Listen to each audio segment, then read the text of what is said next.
Hi guys, welcome back for another YouTube video. My name is Ziana. I'm a brand designer, creative director, brand strategist, artist, whatever you want to name it. I'm just a creative girl. But if you already know me, welcome back to my channel. I really appreciate you spinning the block. So today I kind of wanted to get into some myths about starting a freelance design business. A lot of designers have a negative annotation when it comes to starting their own design business. Either they don't believe in themselves or they've just heard things that overcomplicate the process. So I'm here to kind of debunk those things, and hopefully you kind of leave here a little more inspired to start your own design business, because I promise you it's not as hard as you think. If I can do it, you can definitely do it. So let's get into the video. The number one myth is that you need to have a large portfolio to start. No, you don't. Yes, it's good to have a portfolio, but it really does not have to be that large. You can start with personal projects, passion projects, redesigns, mock-ups, just to kind of showcase your skill sets where you are at as a designer. If you want to show off illustration, typography, things like that, you can definitely do so. But I promise you, it does not have to be a massive amount. Typically, a good portfolio only has 8 to 10 projects, but don't think you need to overstep that. Just display your best 8 to 10 projects. Number 2, freelancing means you have unlimited free time. No, you don't. It takes so much discipline as a business owner to run your own schedule and also accommodate to your clients or meetings that you might have. You have to hold yourself accountable as a freelance designer. You know, it is nice sometimes because I might go take a nap or something, but at the end of the day, I still have to create content. I still have to do this. I have to do meetings, all these different things. You can't just kind of slack it off. Yeah, the free time is great. It's amazing once you do have it, but you can't have it all the time. Especially if you're independent and running your own freelance business, you have multiple positions. You have to be the social media manager. You have to be the accountant. You have to be the creative director. You have to be all these different things. So how are you going to expect so much free time? It's just not realistic. You're responsible for client work, marketing, finances, admin tasks, all that good stuff. So you definitely have to be disciplined. Myth number 3, you have to charge low prices to attract clients. Once again, this is a super no, because listen to this. When you undercharge yourself, you are attracting clients that do not value design. They don't understand the power of design. They don't care to know the power of design. They just want to get the best bang for their buck. Instead, if you position yourself as an expert in your field in design and whatever you do, your price has to match expert prices. Show your value. Show your target clients that this is an investment. They are actively investing in their future to build the brand of their dreams that is going to fund their life, to give them the life that they want. This is so much value in itself. We have to start charging. We have to stop undercharging as designers. And it honestly doesn't help the entire design community, because if you charge super low and then that client goes to another designer and they're expecting the same prices, it's not gonna work. But anyway, number 4, social media is the only way to get clients. This is also not true. Instagram and TikTok are really good for visibility. I use those platforms.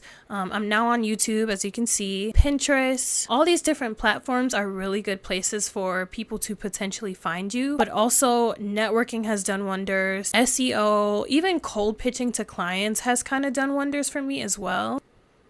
But these can be really valuable if you want to land high ticket clients. Number 5, you have to do everything alone. And this is something that I'm still learning right now. I actually just hired my first team member to help me onboard new clients. And the truth is, I was getting burnt out. I had so many different tasks. Like I was saying, if you're independent, you have to do so many different tasks. There's not really that much free time. And because I constantly had to work, I was hitting burnout really bad. And if you watch my last video, you know my burnouts are terrible. But I promise you, you do not have to do everything alone. Even just working smarter and not harder is going to do you so much justice, especially when it comes to your client process. Using things such as templates is going to save you a ton of time. If you are watching this video as a freelance designer, I do have a shop of resources, and these templates do help me book clients that are willing to pay for their value, but it saves me a ton of time because everything in the process is a template. I don't have to worry worry about remaking everything, but I do customize these templates according to each different client. Ignore him because he's just doing his own thing. But anyway, if you can't afford to hire someone right now, I would highly recommend using templates to save as much time as possible. But if you do want to hire someone, I highly would recommend a virtual assistant, a social media manager, or just hiring for the specific position that you struggle in the most. This could be delegating different admin tasks, or even investing in coaches or communities, and invest in the right things that actually will help you scale up and not allow you to burn out. I promise you, freelancing does not mean you have to struggle by yourself. Next myth, you need to be an expert in everything. I promise you, when I first started out, I was not an expert in websites. I was not an expert in brand strategy. I just knew how to design really well. So that means logos, posters, brochures, business cards. I knew how to design all those things. But when I started out, I didn't know how to do the rest. But as I've been on my journey, I learned how to do websites. I learned how to do illustration. I learned how to do packaging. But I definitely had to work for those skill sets. The next one I would say is that clients will automatically find you. This is also not true. Just posting your work and waiting for someone to pop up is not going to be enough. Do not waste your time just sitting there waiting for someone to put in an inquiry form, because it's not going to work. You need to be very proactive, networking, cold pitching, things like that. You know, mention things that you like about their brand and also where they can improve. Like, yeah, your product looks high quality, but your brand is kind of taking away from that. And you could say, hey, your product looks really amazing. It caught my eye. I love this attention to detail.